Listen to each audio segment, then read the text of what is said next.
idea that you floated out, I don't know whether it was on Twitter or somewhere that I was listening to you, is that the possibility that underclassmen of playing in the game. And I know that's something that's not really allowed in the league right now, but just talk about the possibility of underclassmen playing in the game and then some of the hoops and dynamics that you guys would have to go through and why that could benefit the Senior Bowl.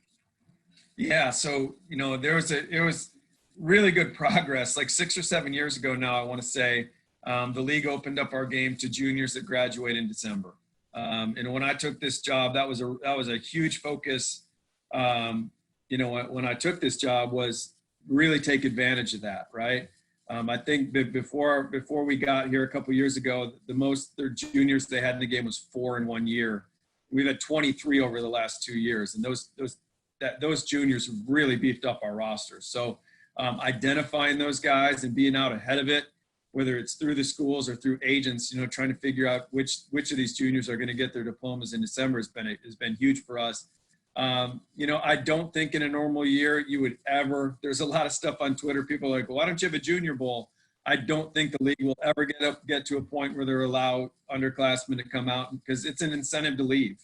I don't think, the NFL has any interest in upsetting the relationships with colleges. That's a huge thing. And we have to be mindful of that this year, in terms of when our invites go out, if they're trying to play a spring league. So there's a lot of layers there. But yeah, you don't want an all-star invite to incentivize a kid, to leave early. And so I don't think it will ever open up to all juniors.